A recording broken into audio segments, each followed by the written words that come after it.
अभी सर मैं आपके पास आऊंगा, दो तीन चीजें। एक तो जो राष्ट्रपति का रोल रहा, बड़ा अजीब सा रहा। उन्होंने ठीक है, एनडीए की सरकार हो गई, शपथ दिला दी, लेकिन अभी तक वो नंबर को साबित करना संसद में, वो अभी तक नहीं हुआ। बहुत पहली बार ऐसा देख रहे हैं। दूसरी चीज, ये जो डेवलपमेंट्स हैं कि रिजू जी का मिलने जाना वहां, और कहीं एक कोशिश करना कि एक सामंजस्य बन जाए, और फिर वो जो राहुल गांधी जी के जो भोज में कुछ ऑफ द रिकॉर्ड भी चीजें निकलती हैं, होती हैं, जो हो सकता है बताने लायक, दर्शकों तक पहुंचाने लायक, क्या कुछ रवैया रहने वाला है इंडिया का, क्या देख रहे हैं? बहुत अहम अवसर आने आ रहा है, और यदि अध्यक्ष पद पुनः भारतीय जनता पार्टी के पास गया, तो जो अभी अरुण जी ने बहुत बहुत महत्वपूर्ण बात कही कि ये फिर कैसे एनडीए की सरकार कहां रह जाने वाली, तो भारतीय जनता पार्टी की सरकार ही होगी। सब कुछ सरेंडर वाला अगर दौर है तो।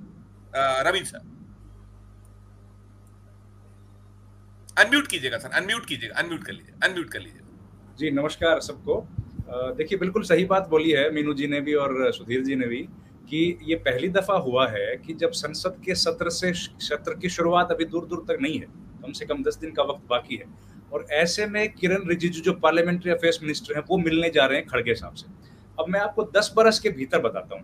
पिछले 10 साल में, पिछले 5 साल तक प्रहलाद जोशी लगातार पार्लियामेंट्री अफेयर्स मिनिस्टर रहे। उसके पहले 5 साल दिवंगत अनंत कुमार जी रहे, और उनके बाद किसी और को ये पद दे दिया गया था। तो 10 साल में एक बार भी ऐसा नहीं हुआ जब पार्लियामेंट्री अफेयर्स मिनिस्टर ने कोऑर्डिनेशन के लिए विपक्ष के साथ बैठक की हो। वही पार्लियामेंट्री अफेयर्स मिनिस्टर, उनके 2 जूनियर होते हैं एमओएस, एक की रिस्पॉन्सिबिलिटी होती है लोकसभा की, एक राज्यसभा की होती है। उन दोनों ने कभी रीच आउट करने की कोशिश नहीं की, लगातार सदन में अवरोध उत्पन्न होता रहा, लेकिन कभी मुलाकात नहीं हुई। उससे ठीक 10 बरस पहले जब हम जाते हैं, जब कमलनाथ ये थे पार्लियामेंट्री अफेयर्स मिनिस्टर, उनके पहले भवन बंसल थे, और आप प्रियरंजन दास मुंशी तक चले जाइए, 10 साल जो यूपीए का था, उसमें लगातार विपक्ष के साथ सुरेश पचौरी के पास भी एमओएस सुरेश पचौरी थे। हाँ वो एमओएस थे सर। तो लगातार वो लोग कोशिश करते थे कि जो भी मसला हो उस पर बातचीत की जाए, बैठक की जाए, और पार्लियामेंट्री अफेयर्स मिनिस्टर हमेशा रीच आउट करता था। लेकिन इस बीच पिछले 10 सालों में वो परंपरा लगभग टूट गई। उसकी तरफ से कुछ बातचीत करने की कोशिश नहीं की। थोड़ा बहुत समय जब जेटली लीडर ऑफ हाउस थे राज्यसभा में, उन्होंने जरूर अपनी तरफ से प्रयास किए, क्योंकि उनके व्यक्तिगत ताल्लुकात तमाम नेताओं के साथ बड़े अच्छे थे, लेकिन सरकार की तरफ से कोई कोशिश नहीं की गई। वही हालात मुख्तार अब्बास नकवी जब एमओएस थे, उनके हालत में हमने देखा, और उसके बाद जो केरला के लोग राज्यसभा सदस्य थे मुरलीधरन, वो भी एमओएस थे, किसी की तरफ से कोशिश नहीं की गई। तो ये पहली दफा हुआ। इसका मतलब है कि जो एक अहंकार के जो बर्फ जमी हुई थी वो कहीं ना कहीं पिघलती हुई दिख रही है, पहली बात। Yes yes yes. दूसरी बात सर, जो राष्ट्रपति महोदय का आपने जिक्र किया, हम लोग पहले दिन से ये चर्चा कर रहे हैं 4 PM के अलग अलग कार्यक्रमों में कि ऐसा शायद पहली दफा हुआ है कि जब मिली जुली सरकार है और उनको बहुमत साबित करने के लिए अभी तक बोला ही नहीं गया है।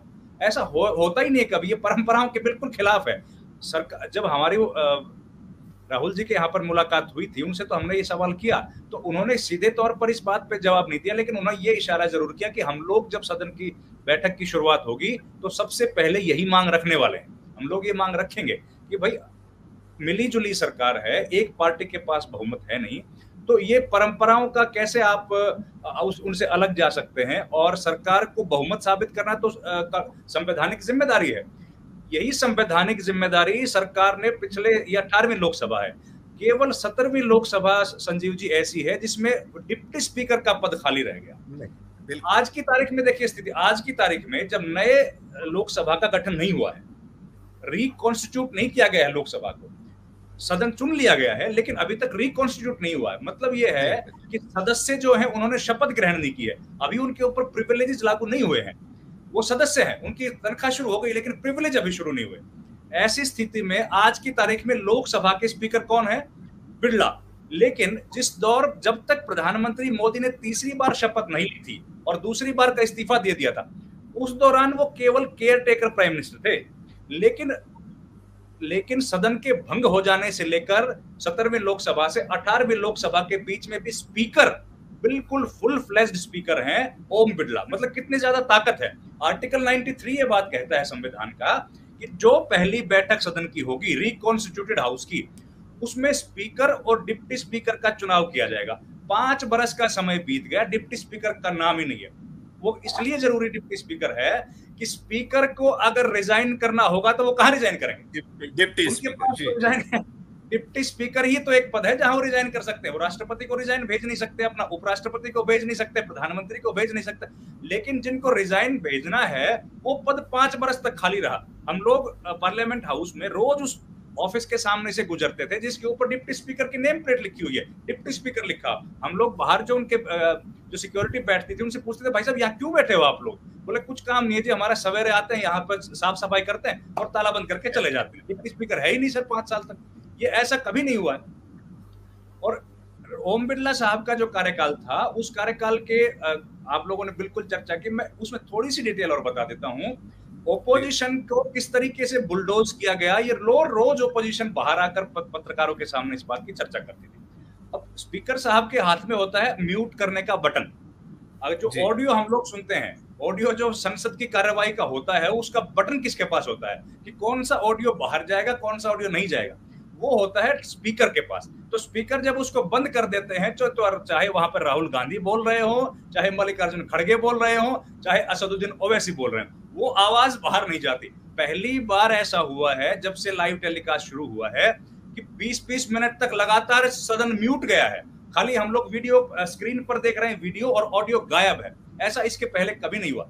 150 सांसदों को बाहर कर दिया गया, ये पहली दफा हुआ है। और इन सबसे बड़ी बात देखिए, आज तक केवल 2013 की घटना मैं आपको बताता हूं, जब टीडीपी के सांसद सेव आंध्र प्रदेश के नाम पर, आंध्र प्रदेश को विशेष दर्जा और उस टाइम तेलंगाना बनाया जा रहा था, उसके नाम पर वो लगातार वहां पर विरोध प्रदर्शन कर रहे थे। और एक सांसद जो है वो स्प्रे, मिर्ची वाला स्प्रे लेकर के हाउस में आ गए थे। तब कमोशन होने की वजह से उन्होंने स्प्रे हाउस में वो चला दिया था, जिसकी वजह से सांसदों की आंखों में मिर्ची चली गई थी। केवल एक वो ऐसा घटनाक्रम हुआ है जब सदन की कार्रवाई को ब्लैकआउट किया गया, यानी कि टेलीविजन को बंद कर दिया गया था। उस टाइम पे स्पीकर थी मीरा कुमार। उसके अलावा जब से लाइव प्रोसीडिंग स्टार्ट हुई है तब से लेकर और आज तक केवल ओम बिरला ऐसे हैं जिन्होंने लाइव प्रोसीडिंग्स को बंद कर दिया या म्यूट कर दिया बिना कोई उचित कारण के। तो आप देखिए कि ओपोजिशन की आवाज को कैसे वहां पर दबाया जा रहा है। उसके अलावा देखिए टीडीपी ने जो मिर्ची का कारण मैंने आपको बताया, टीडीपी ही एक पार्टी है हिंदुस्तान के इतिहास में जो आज तक हर प्रधानमंत्री के खिलाफ अविश्वास प्रस्ताव आया है। केवल एक टीडीपी ऐसी पार्टी है जो रीजनल पार्टी होने के बाद रीजनल इश्यूज पर अविश्वास प्रस्ताव लेकर आई है। इनके पहले जितने भी अविश्वास प्रस्ताव आए थे वो सारे राष्ट्रीय मुद्दों पर आए थे, प्रादेशिक मुद्दे पर केवल टीडीपी पर लेकर आई है। और टीडीपी, हम लोगों ने ये बात पहले भी की है कि जिस दिन स्पीकर का चुनाव हो गया, जिस दिन स्पीकर चुन लिया गया, अगर वो एनडीए का नहीं हुआ, अगर वो बीजेपी का हुआ, तो सबसे पहला टारगेट जेडीयू, शिंदे की पार्टी और टीडीपी है। इन तीनों का टूटना ये समझ लीजिए कि महीने के भीतर ये पूरी परंपरा को कर लिया जाएगा। और उस परंपरा का कितना ज्यादा असर हो रहा है सर, आप देखिए हिमाचल प्रदेश में, हिमाचल की तलहटी में आज बैठा हूं, हिमाचल प्रदेश में 2.5 साल हुआ है सरकार को आए। 2.5 साल में 9 विधानसभा के उपचुनाव, 3 विधानसभा के उपचुनाव की अधिसूचना अभी जारी हुई है। जो वो क्योंकि वहां के स्पीकर ने भी यही सीख लिया, हालांकि कांग्रेस की सरकार है, लेकिन वहां के स्पीकर ने भी यही सीख लिया है कि कैसे अगर ओपोजिशन की आवाज है उसको बुलडोज किया जाए। वहां पर 6 सदस्यों को एक साथ निष्कासित कर दिया गया, उनका उपचुनाव हुआ, 3 का उपचुनाव अभी होने वाला है। तो हालात देखिए किस तरीके से वो जो एक संक्रमण है जिस बुलडोज करने का, वो केवल लोकसभा में नहीं बचा है, राज्यसभा में नहीं बचा, तो कैसे परकुलेट हो रहा है स्टेट के असेंबलीज में भी। सरकारें तोड़ने का सिलसिला तो लगातार हम लोग देख ही रहे हैं, हर स्टेट में किस तरीके से हो रहा है।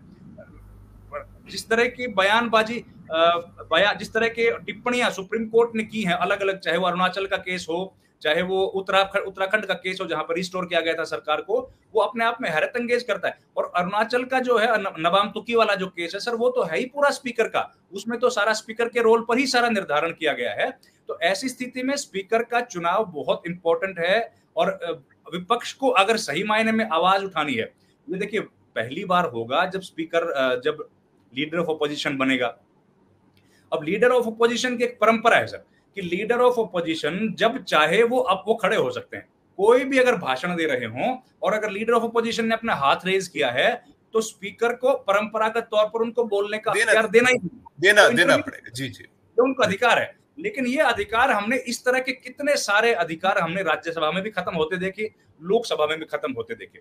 और एक और मैं बताऊं, डिवीजन, देखिए डिवीजन का जो अधिकार होता है वो किसी भी सांसद का अधिकार है। कोई भी सांसद जब एक, चाहे वो बिल पेश हो रहा हो या बिल पारित हो रहा हो या कोई और डिस्कशन हो, तो उसमें एक हर सदस्य के पास इस बात का अख्तियार है कि वो वोटिंग की मांग कर सकता है।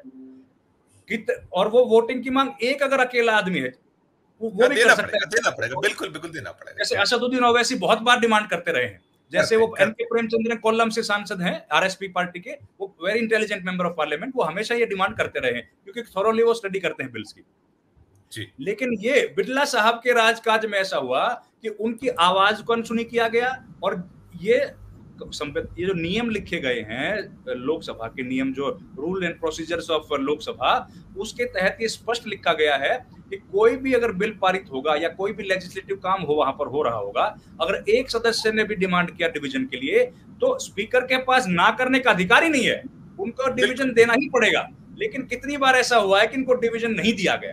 तो ये बड़ी बड़ी चीजें कि ओपोजिशन को बोलने नहीं दिया गया, ये हम लोगों के नजर में आ गई। लेकिन कितनी सारी ऐसी छोटी छोटी महीन चीजें हैं जो आम आदमी की नजर से बच गई, लेकिन लोकतंत्र की हत्या उनमें भी उतनी ज्यादा हो रही थी।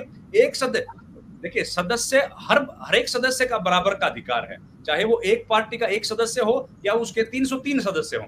संसद के बिल्कुल बिल्कुल आप, हाँ, मैं दोबारा भी आपका लौटूंगा। हम जो मूल विषय है, मैं बिल्कुल, आप जो प्रोसीडिंग समझा रहे हैं, कार्रवाई बिल्कुल फैक्ट है कि प्रक्रिया यही है, एक हो चाहे कोई हो, उसको सुनना है, उसका जो अधिकार है उससे वंचित नहीं किया जा सकता।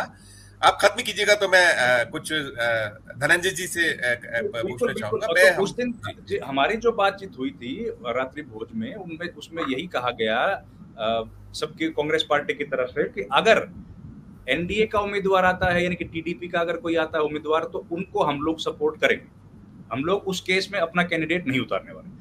और अगर कहीं बीजेपी ने अपना उम्मीदवार उतारा तो ऐसी स्थिति में हम लोग चुनाव में जरूर जाएंगे और अपने उम्मीदवार को उतारेंगे। तो इस बात की संभावना कम है कि कांग्रेस अपना कोई उम्मीदवार उतारेगी।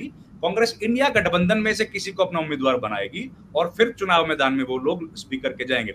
और स्पीकर का जब चुनाव होगा संजीव जी, तो ये समझ लीजिए कि पहली दफा होगा जब स्पीकर के चुनाव में दोनों पार्टियां आमने सामने होंगी। इंडिया गठबंधन का तो नंबर कम है, इस बात की तो समझ सबको है, लेकिन ऐसी स्थिति में बहुत बड़ी साख दांव पर लग जाएगी मोदी सरकार की, जो एनडीए के तौर पर काम कर रही है, कि उनके पास कितना बड़ा नंबर आता है। अगर कहीं नंबर में वो कम रह गई, मतलब जितना उन्होंने बोला है, क्योंकि संभावना है कि वो नंबर में कम रहने वाले हैं। जिस तरह से वो निर्दलीयों का समर्थन भी अपने पाले में दिखा रहे हैं, और जिसमें तीन निर्दलीयों ने ऑलरेडी कांग्रेस को समर्थन दे दिया है, और 2 निर्दलीय जेल में है, जिनमें एक अमृतपाल है, एक इंजीनियर रशीद है। 5 निर्दलीय की तो एक घटना हो गई और 2 निर्दलीय बच के, वो लोग भी कांग्रेस के समर्थन में ही हैं।